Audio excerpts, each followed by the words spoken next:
Dieu de pouvoir témoigner ce que le Seigneur a fait dans ma vie un jour. Comme vous savez, je me suis convertie ici, voilà, très jeune. Et avec le temps, des fois, on ne se rend pas compte, on rétrograde un peu. On perd la vision. On perd le premier amour.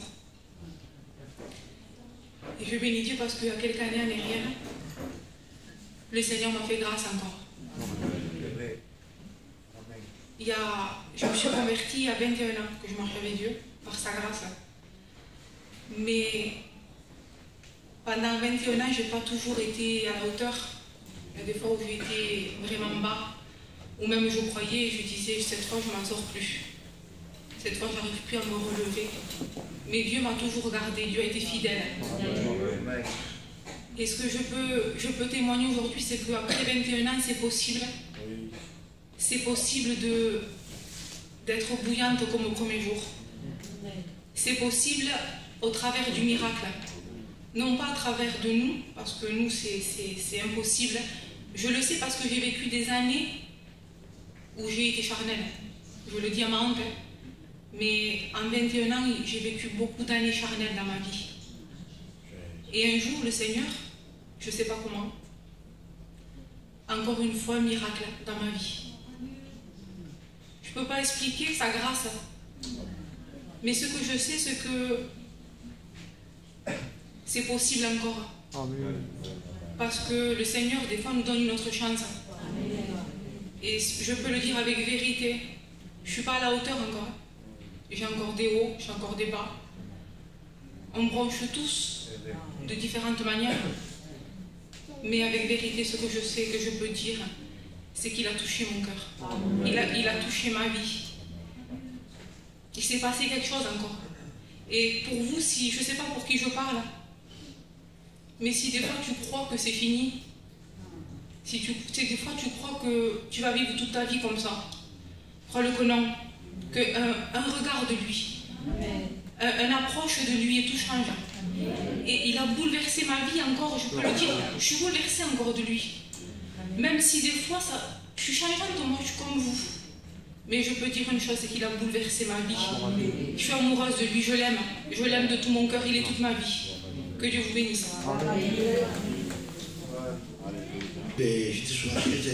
Je le savais que j'allais témoigner. Moi, ce que je peux dire, que Dieu m'a aidé beaucoup. Parce que quand Dieu a touché mon cœur, j'ai dit, Seigneur, comment je vais faire? Je vais mentir, je ne peux plus escroquer, je ne peux plus voler, je faisais que ça. J'ai dit, j'y arriverai pas, Seigneur.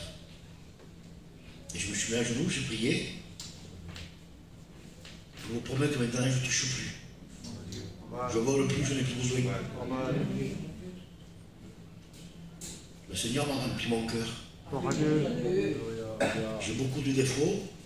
Et à chaque fois, je me reprends à moi-même et je dis non. Mon Père m'a tout donné. Je ne peux pas y faire ça. C'est ma conscience qui entre en moi. Je suis devenu juste, roi. J'ai retrouvé ma dignité de gitan. Ma d'une noblesse que j'avais perdue. Voilà ce que je peux vous dire, c'est la meilleure des choses que vous pouvez avoir. Il vous rend noble. Il vous rend riche de lui. Les choses, vous ne voyez plus pareil. La colère, c'est plus pareil. Marie t'a arrivé des choses, c'est avec amour que je les vois. Avant, je m'emportais, c'était la colère, j'avais la haine. Tu me faisais du mal, je voulais te faire du mal. Maintenant, je ne le vois plus pareil. Parce que je demande à Dieu. Je suis comme vous, comme fait de chair. Des fois, j'ai mes manquements et j'ai mes faiblesses. Mais je sais que mon Père, il m'aime. Et qu'il m'aime. Que Dieu vous bénisse. Amen. Alléluia. Béni soit Dieu. Je suis content d'être là. Amen. Content de voir l'église. Je dis en vérité, quelques jours déjà que je pensais, les frères me manquaient. Je suis heureux. Je suis heureux parce que on est le corps du Christ. Et ce que je peux dire dans cette soirée, c'est que On n'est pas meilleurs les uns que les autres, mais le meilleur c'est lui. Amen. Et réellement, Jésus est merveilleux. Je peux dire simplement une expérience, c'est dans la lignée de ce qui a été dit jusqu'à maintenant. Réellement, beaucoup de frères me connaissent, parce que ça fait des années, moi aussi, et je fais un peu partie aussi de cette église-là. Réellement, dans ma vie chrétienne, il y a eu des temps où je n'arrivais plus à reprendre une vie avec le Seigneur. Et ça a duré réellement longtemps, où j'en souffrais intérieurement. J'en souffrais. J'en souffrais parce que des fois même j'en pleurais. Mais je sentais un blocage dans ma vie. Je sentais que des choses m'avaient vaincu. Des choses que j'avais pu reprendre dans ma vie chrétienne. Donc j'étais un union qui fume dans l'église. Mais le conseil que je peux donner, c'est que la solution, c'est ne pas de partir de l'église. Parce que je vous promets qu'on s'en ténèbre encore plus. Et après, réellement, on rentre dans un filet, quoi. On est pris au piège. Et Dieu a permis que, dans les temps où le Seigneur m'a renouvelé, ça a commencé que le Saint-Esprit m'a éclairé. M'a éclairé sur ce que je faisais qui déplaisait à Dieu. M'a fait voir mon péché. M'a fait voir l'horreur du péché. Qu'est-ce que c'était horrible devant lui, ce que je faisais. Et là, réellement, je vous promets que le Seigneur m'a convaincu. Mais Dieu m'a fait une grâce que quand on est dans une église et les frères, on a besoin de tous les frères. Et Dieu m'avait fait une grâce qu'à cette époque-là, il y avait Israël à Béziers. Et il m'a beaucoup aidé. Il me disait même clairement, je ne te permets pas de manquer une réunion. Donc ce frère-là m'a aidé. Il a été un moyen de bénédiction. Il a été un moyen où réellement je ne le lâchais pas. J'étais avec lui et ça n'a pas été que ça. Mais ça a été dans la continuité réellement où le Seigneur, j'ai vu qu'il a été ce héros qui est venu me remettre à bouillon pour lui. Comme a dit ma compagne, je ne peux pas dire que je suis le super chrétien, non, parce que il n'y a que lui qui est le super. Réellement, nous, on est sauvés par la grâce de Dieu. Amen. Mais ce que je peux dire, c'est que réellement, les personnes qui sont ici et qui se disent « j'essaye, mais je n'y arrive pas », ou « ça me coûte de reprendre une vie avec Dieu », c'est possible. Il faut avoir foi en lui. Réellement, il y a quelques jours en arrière, je disais à Dieu, Seigneur, je veux te louer pour ce que tu es toi. Parce que souvent, quand on regarde nous-mêmes, on se dit, Seigneur, je ne suis même pas digne de te louer. Mais je dis, Seigneur, je veux te louer pour qui tu es toi. Amen. Et je vous promets que le Seigneur l'a fait dans mon foyer. Je le disais encore à ma compagne, je disais, vous savez, s'humilier à nous, voir nos défauts, c'est vrai, il y en a beaucoup. Mais je ne veux pas minimiser l'œuvre de Dieu dans ma vie. Je sais ce que Dieu a fait. Et le diable, c'est ce qu'il veut. Il veut minimiser l'œuvre de Dieu qu'il fait dans notre vie. Et je vous prouver que l'œuvre de Dieu est grande dans notre vie. Le Seigneur est encore bon, il est capable. Je vous promets ce que je voudrais dans cette soirée, c'est que la foi renaisse dans vos cœurs. La foi de croire que le Seigneur est capable de vous renouveler. Amen. Voilà, que le Seigneur vous bénisse. Amen.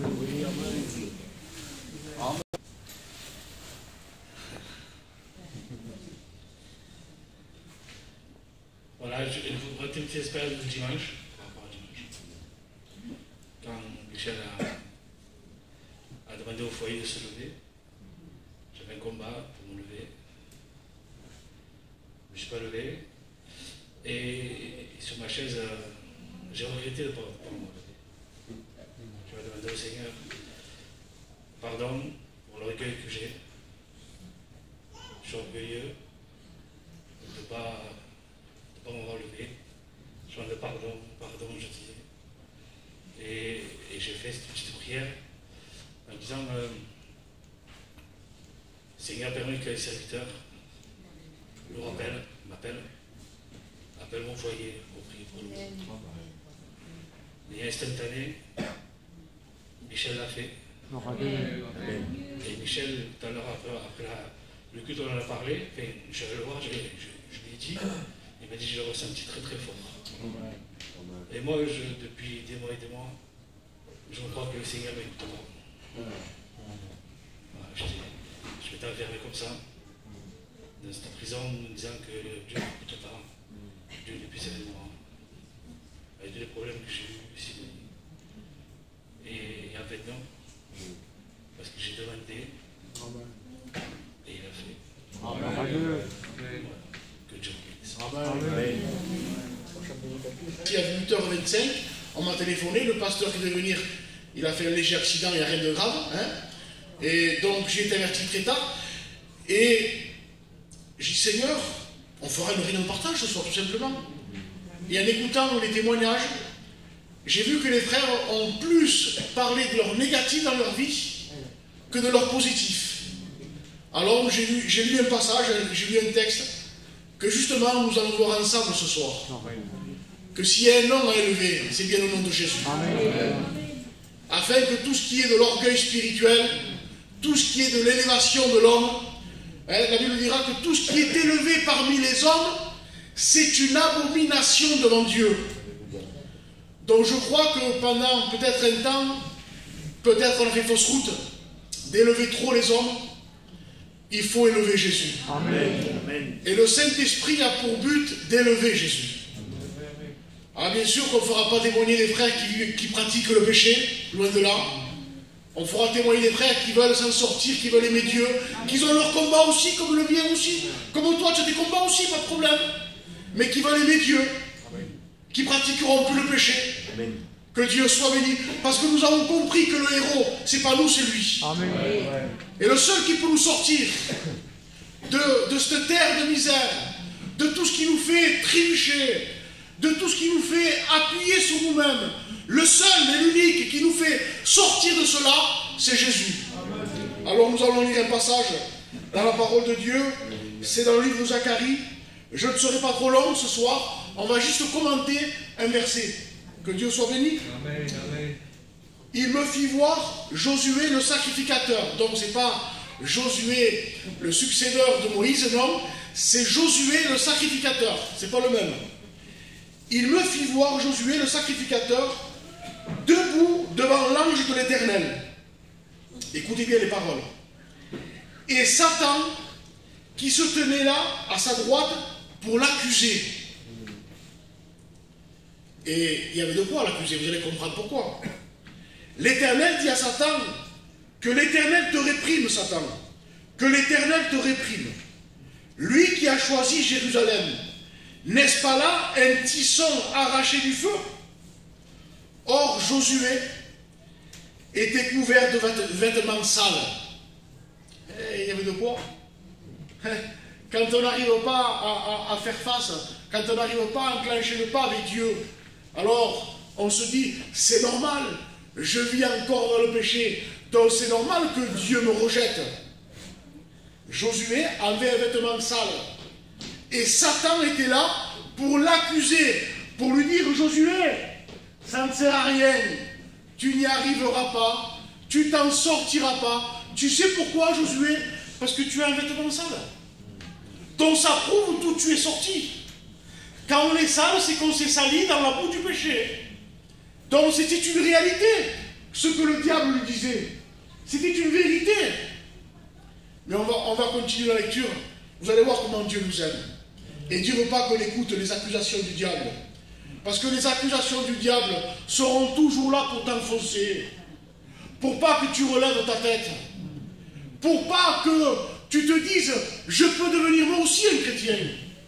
Vous savez pourquoi il y a beaucoup de gens qui lèvent leurs mains, ils donnent leur cœur au Seigneur, et on les voit plus quelque temps après, vous savez pourquoi? Parce que justement, ils se sont fiés sur ce qu'ils sont. Ils rentrent chez eux, et comme je disais au commencement, le lendemain, ils n'ont pas lu la Bible. Vous savez pourquoi? Alors je vous explique pourquoi. Quand Jésus se convertit, et la Bible le dira aussi, la Bible dira dans le livre des Hébreux, souvenez-vous de ces premiers jours, où après avoir été éclairé, vous avez soutenu un grand et douloureux combat. C'est-à-dire que quand on donne notre cœur au Seigneur, il y a un combat qui se lève.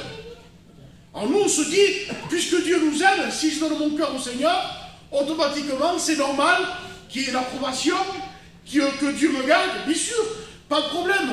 Mais n'oublie pas, comme moi pendant des années j'étais sous l'emprise de l'ennemi, et du jour au lendemain, quand j'ai été éclairé par la parole de Dieu, j'ai changé de propriétaire. Donc comprenez-le, qu'il n'était pas content. Satan n'était pas content. Le diable n'était pas content. Parce que du jour au lendemain, parce que j'ai été éclairé par la parole de Dieu, J'ai senti un combat se lever. Pourquoi? Parce que l'ennemi ne voulait pas lâcher prise. Parce que pendant des années, je l'ai servi. Et du jour au lendemain, je vais servir un autre propriétaire qui devient Dieu, qui devient Seigneur, qu'il est l'ange de l'Éternel. On va le voir ensemble. L'ange de l'Éternel. Alors, or, Josué était couvert d'un vêtement sale et il se tenait debout devant l'ange. L'ange, prenant la parole, dit à ceux qui étaient devant lui, ôtez-lui les vêtements sales. Puis il dit à Josué, vois, je t'enlève ton iniquité. Donc c'était vraiment qu'il était dans le péché, non? Iniquité veut dire injustice, péché. Et Dieu dit, vois, remarque-le maintenant. Analyse la chose. Tu n'as rien fait, Josué. C'est moi qui te l'enlève, ton iniquité. C'est moi qui dis à l'ange de te revêtir maintenant. Donc, on ne peut pas se glorifier. On ne peut pas mettre en avant nos exploits parce qu'on n'a rien fait, nous. Tout est venu de lui. Amen. Et pourquoi, après, avec les années, on aurait mis un manteau religieux? On serait nous-mêmes revêtus d'un manteau religieux. Ah, que le Saint-Esprit nous éclaire un peu plus. Amen. Sur la réalité de ce que c'est le vrai évangile. Nous avons été revêtus par lui. Amen. Quand Adam et Ève ont péché, la première chose qu'ils ont voulu faire, eux, c'est se mettre une ceinture de figuier, pour se cacher. Mais Dieu n'a pas voulu ça. Il n'a pas voulu le manteau de la religion. Dieu a tué une bête. Et il a fait le premier sacrifice pour pouvoir les revêtir. Dieu veut te revêtir ce soir. Amen. Même si ton vêtement est sale, il va dire à l'ange, enlève-lui le vêtement. Mais surtout, laisse-toi faire. Ne réagis pas, ne dis pas, je sais comment il faut faire pour devenir un chrétien. Non, amen. Tu ne sais rien. Amen. Comme moi, je ne savais rien. La seule chose que j'ai dû comprendre, c'est qu'il fallait que je croie aux promesses de Dieu. Et tant que je le crois, je ne basais pas ma vie sur ça, je n'avançais pas. Je faisais un pas et je reculais. Parce que je pensais, avec mes efforts, arriver à plaire à Dieu. Tu n'arriveras à rien avec tes efforts. Il faut que tu réalises. La Bible dira, or, sans la foi, il est impossible d'être agréable à Dieu. Il faut la foi. Sans la foi, il est impossible d'être agréable à Dieu. Voilà pourquoi il y en a quelques-uns qui ont marché avec Dieu, un jour, 2 jours, et au bout d'un moment, ils ont mis leur effort. Ils ont mélangé leur effort. Et là, le ciel s'est fermé. Et quand le ciel se ferme, mes amis, alors on se dit, Dieu n'est plus avec nous. Et on se fie à ce qu'on ressent. Et alors automatiquement, après on repart vers le monde. Et on se dit, et on croit plutôt, les accusations du diable. Comme le diable était là pour accuser Josué. Le diable était là pour l'accuser. Et en plus, il accusait avec une vérité. Il avait un vêtement sale. Alors, on croit aux accusations du diable. Tu n'arriveras pas à devenir un chrétien. Tu ne pourras jamais. Les autres, oui, mais toi, non. Alors ce soir, laisse-toi convaincre, au nom de Jésus, par la parole de Dieu, que le seul qui peut faire de toi un chrétien, c'est Dieu. Et non pas toi. Alors on continue la lecture. Or, Josué était couvert de vêtements sales, et il se tenait là debout devant l'ange. L'ange, prenant la parole, dit à ceux qui étaient devant lui, ôtez-lui le vêtement sale. Puis il dit à Josué, vois, je t'enlève ton iniquité, et je te revêts d'habits de fête. Et je dis qu'on mette sur ta tête un turban pur. Et ils mirent un turban pur sur sa tête. Et lui mirent des vêtements. L'ange de l'Éternel était là. C'est qui l'ange de l'Éternel? C'est Jésus. L'ange de l'Éternel était là. On dirait que je vois l'image. Je vois la scène. Jésus était là, en train de regarder ce que les anges l'ont dépouillé de son vêtement sale, et après ils lui ont mis un habit de fête. Ça me fait penser au fils prodigue, quand il est parti de la maison du Père. Il se pensait que lui, dans le monde, il y aurait quelque chose de mieux. Le fils prodigue, il avait pris l'héritage de son père. Il avait été voir son père en lui disant, papa, donne-moi la part qui me revient. Il avait le droit. Et le père lui a donné son héritage. Et la Bible nous dira que son héritage, il a gaspillé en vivant dans la débauche. Et au bout d'un moment, il a été comme Josué. Il a été obligé de se nourrir de ce que mangeaient les pourceaux. Et excusez-moi l'expression, un pourceau, on ne le trouve pas dans un palais, hein, là où le carrelage brille, non. Un pourceau, on le trouve dans la boue. Et là, le fils prodigue était dans la boue aussi. Il se nourrissait de ce que mangeaient les pourceaux. Il sentait mauvais, pardonnez-moi l'expression. Mais là, quand il rentre en lui-même, parce qu'il est important, mes amis, de rentrer en soi-même. On voit tout ce qui se passe autour de nous. On voit que c'est un chaos partout. Et on sait qu'en venant à la réunion, on sait qu'il y a quelqu'un qui nous aime. Et voilà pourquoi on se sent bien dans une réunion. Parce qu'on ne se sent pas condamné. On ne se sent pas jugé. On se sent aimé. Et l'homme est heureux parce qu'il se sent aimé. L'homme est malheureux quand il ne se sent plus aimé, justement. L'homme et la femme est malheureuse quand elle ne se sent plus comprise dans le foyer. Et là, nous avons un Dieu ce soir qui nous comprend. Non pas qu'il nous approuve quand on vit dans le péché. Il nous comprend que nous sommes que poussière et que notre cœur a toujours tendance à vouloir aimer le mal. Il nous comprend. Il ne nous approuve pas. Mais il nous tend la main ce soir. Amen. Et il te dit, mon fils, ma fille, tout ce que tu as emmagasiné pendant des années dans ton esprit, mets-le de côté maintenant. Et crois à mes promesses. Crois que tu peux devenir un enfant de Dieu. Crois que tu peux devenir un homme de Dieu, une femme de Dieu. Que Dieu soit béni. L'ange de l'Éternel était là. Et il a remarqué toute la scène. Ah, mes amis, ce soir, c'était vraiment de l'improviste. Laisse-toi bénir par la parole de Dieu.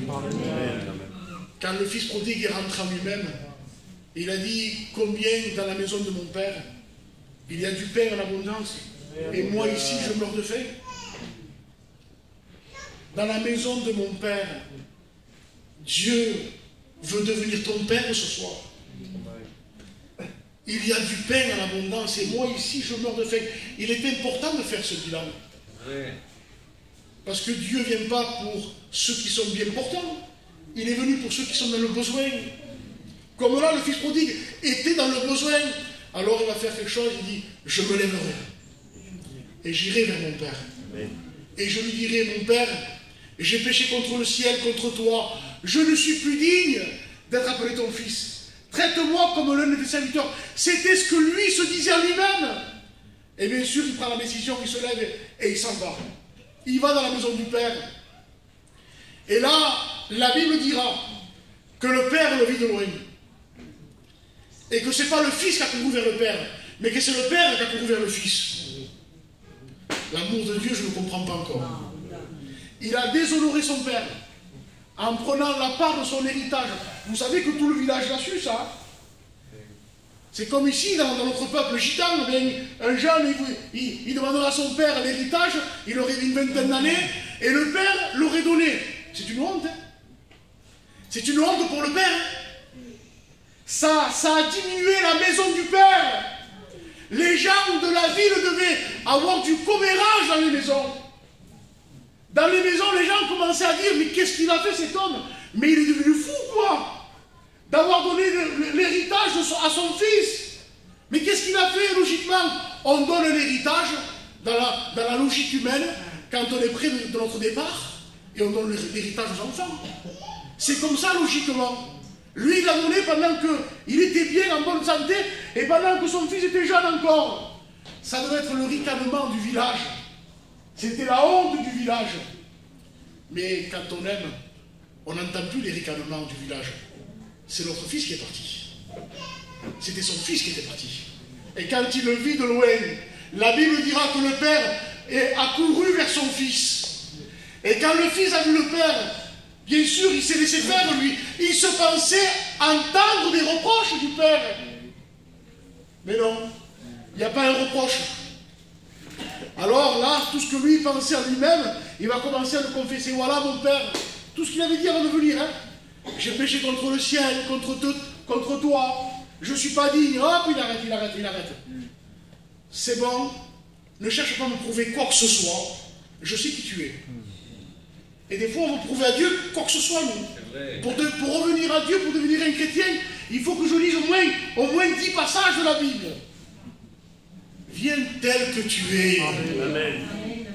Viens tel que tu es. Je crois qu'il y avait un slogan pour la publicité McDonald's. Venez tel que vous êtes. Non, mais je vous en. Viens tel que tu es. Ne te complique plus. On a un Dieu tellement bon que c'est pas la peine de se compliquer. On a un Dieu tellement riche en compassion que c'est inutile de se compliquer. Alors il va commencer à vouloir confesser, et le Père l'arrête, il dit c'est bon, ça me suffit. Le principal c'est que tu es revenu. Et le principal ce soir pour Dieu c'est que tu reviennes. Même si ton vêtement est sale, même si le diable dit certaines vérités dans ton esprit, même si Satan est là pour te dire mais tu ne pourras pas y arriver, ça fait 10 fois que tu le fais. Ça fait 10 fois que tu reviens au Seigneur et ça fait 10 fois que tu échoues. Eh bien, c'est peut-être la 11e fois ce soir. Et la bonne. Amen. Que Dieu soit béni. Que Dieu soit glorifié. Alors, le Père va dire vite. Tu enlèves vos gras. Il va organiser une fête dans la maison. Et voilà ce que le Seigneur veut faire ce soir pour toi. Il veut organiser une fête. La Bible dira, pour un seul pécheur, non pas pour 10 ni pour 100, pour un seul pécheur qui se repent, le ciel est en fête. Alors connais ce Dieu-là ce soir. Découvre ce Dieu-là ce soir. Découvre le Dieu de Josué.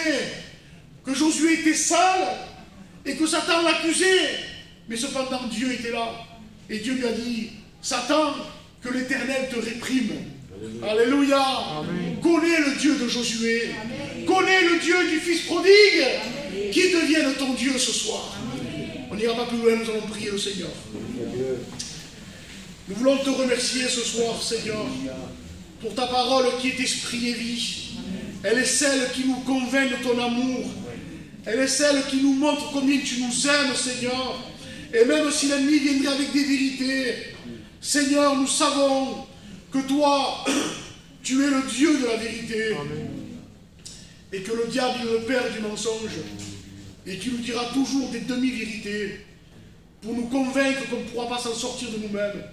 Seigneur, que ton esprit ce soir agit. Amen. Que le Saint-Esprit démontre de quel amour tu nous as aimés. Seigneur, je remets ces âmes devant toi, ces bien-aimés devant toi, qu'ils auront écouté ta parole ce soir. Que la foi naisse dans leur cœur. Amen. Que l'esprit d'incrédulité soit lié au nom glorieux de Jésus-Christ.